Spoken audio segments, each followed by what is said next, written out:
Okay, hey Shaun. So I'm going to be taking a look at your class and look at your pathway two, which you are designing two fully online modules or units. And I'm looking for an overview to the unit, learning objectives and content activities and the assessment. Okay, so I'm going to go to the modules. All right, so your course orientation, I already took a look at that earlier. Okay, and now,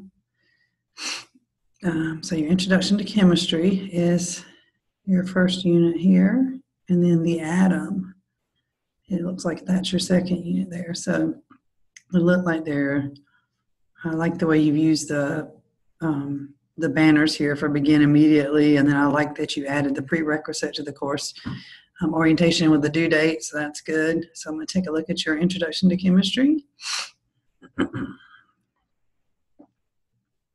So I like that you have what the learning outcomes are and questions to consider. I think that's really good. It's written in terms that I think students will really appreciate. So that's nice. It's clear and concise. It's not too much to read. It's not overwhelming to read. Maybe a picture or something to go here, or some audio or something would be okay. Okay, and then you have lecture slides. Let me open those up. Okay, all right, nice. So I like that. Oh, it's big and easy to look at. I guess maybe. Okay, so you can go through with using the arrows there. Pretty easy to figure out. I like the size of this. I like the pictures and charts. All those are nice.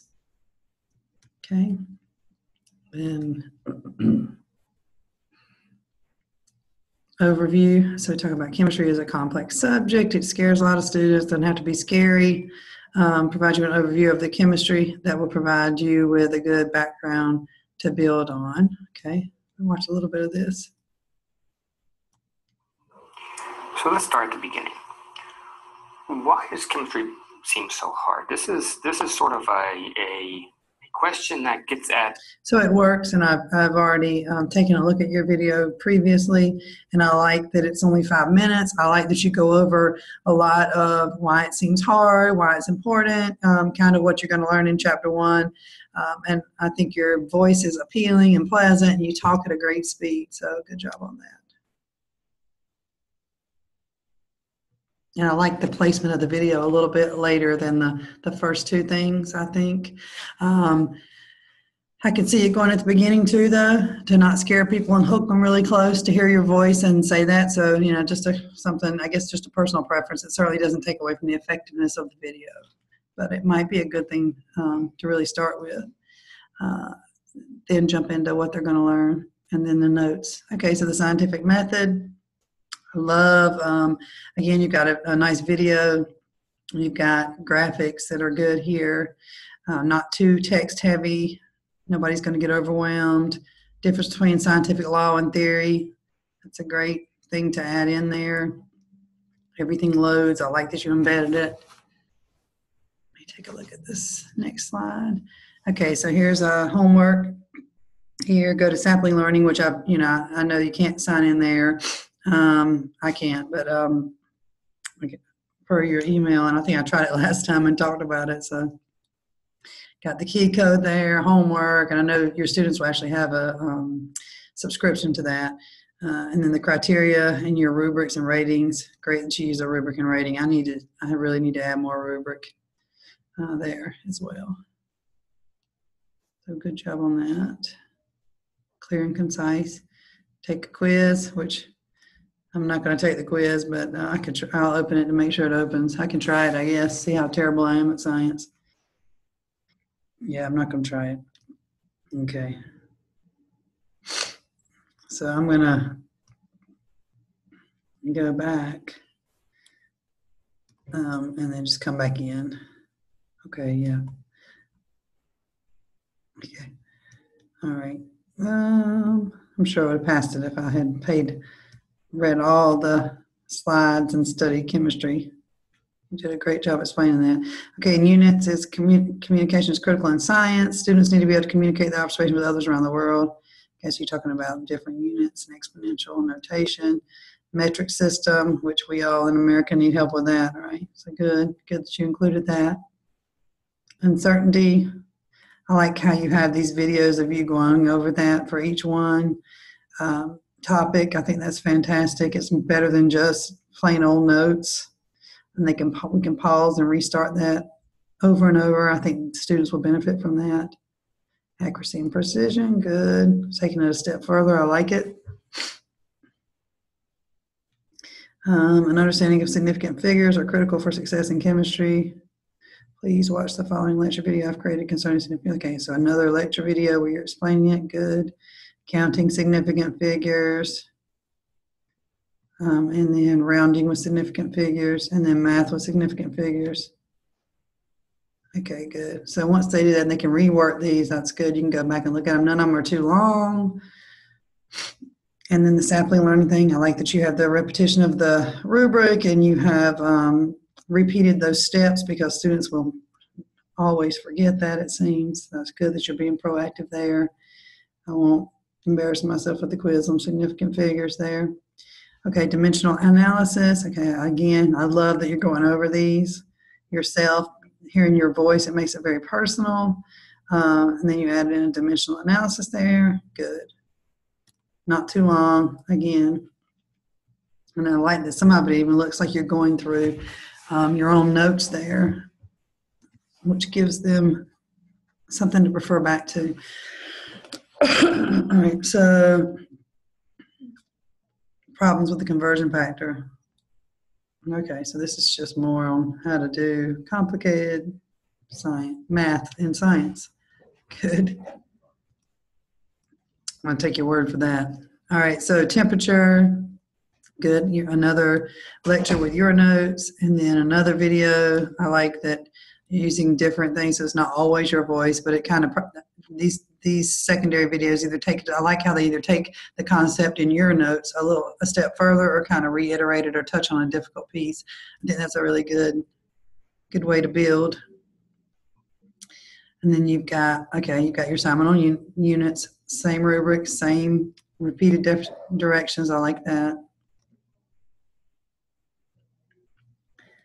Okay, and then a quiz on the units. That's good. We're up to density, okay? So let me see where I'm at on this. Okay, so, all right, so density, so it keeps going all the way through matter. Okay, so, all right. Just make sure I wasn't going beyond the first module there. Okay, so matter, I like your video there. Next video, okay, so these are links to videos. I'll test them for you. Okay, well, I do have Adobe, but it may not be high enough here. Okay, so I'm assuming these would work if I were in maybe in Mozilla. I'm in Chrome now. My Mozilla usually works better with Adobe and Flash. Okay, so these are good. Voice 3, why do scientists plot graphs of their data rather than just listing values? What disadvantages are there to plotting data rather than listing values? Okay, so I like that you have a discussion board here and then you have a good rubric, number of posts, how to earn your points. It's very clear, the expectations. And I love a good discussion board where people are participating. So it's good that you have that in there so that you'll encourage people to go back and post. And then here is a Twitter. Is the SI system better than U.S. customary unit system? Why or why not? Just Twitter discussion prompts, replying to 2 posts. Okay, so this is a hashtag. We'll link it out. Okay, good. Nice that you're bringing in Twitter. I mean, that's what everybody's doing these days, so it's nice that you're bringing that in. And then I think we're getting to the lab next. Okay, late night labs. Okay, this is an experience. Okay, so I know this is an online lab thing that I won't be able to access, but I love that you're using labs online. I think it's important for any science class that students actually do these virtual labs. In my job, people do. The science teacher here uses a lot of virtual labs, and I think they're usually very well done. So I trust your judgment on that. Another lab, good. Okay, so, and then we're into the next unit. So overall, I think that first module was really well done. It was clear. It followed a good pattern, but it didn't get stale or anything. And I liked the discussion board. I liked that you did the Twitter. I think you varied that up. Well, my only critique might be that maybe start with some people are afraid of chemistry and then go into your learning um, uh, objectives and questions, but it's certainly just a personal preference. Okay, again, you got the lecture slides, the same format. I like that you're following the same format, and they're nice and easy to read. Good. Not too wordy. Has pictures when needed. I really like it.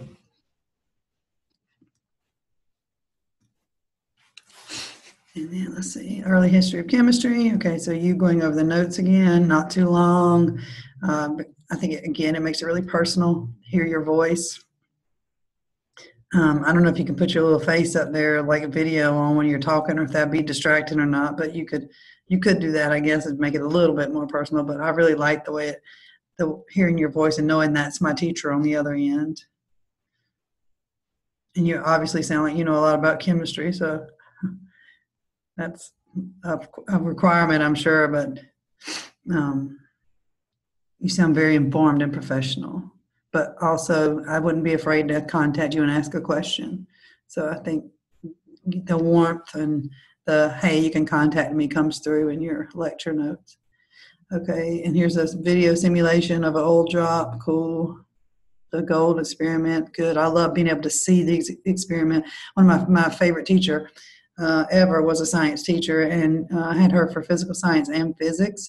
And the thing that I liked so much about her was she would tell us how things worked, and then she'd always do an experiment and show us. Like, I remember her hammering a cooked noodle into a piece of wood using a frozen banana, but when it was like a liquid nitrogen experiment.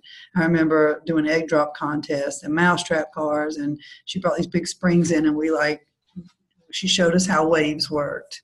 We even did we put latex over a speaker with a mirror and shot a laser light on it and tested out different singers' voices to see who had the most pure voice. That was cool. I'll never forget that. So I like all these experiments here. And I don't know if you didn't embed them because you felt like it would be too long or too much, but I certainly think this is fine.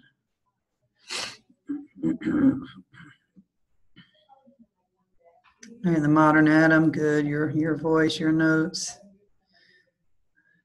Okay, and I love how you've tied everything like this is this outcome, this is that outcome. So here we have parts of an atom, the rubrics there, repeats all the directions again, that's good. Then you have a little quiz, check for understanding, like that. Then we go into molecules and ions. Nice. I like you included a guy talking there, that's good. And then, okay, and I get that you're linking these out so it doesn't become too much scrolling or, oh, these videos, I don't want to watch them all. Yeah, it's good. Periodic table, good.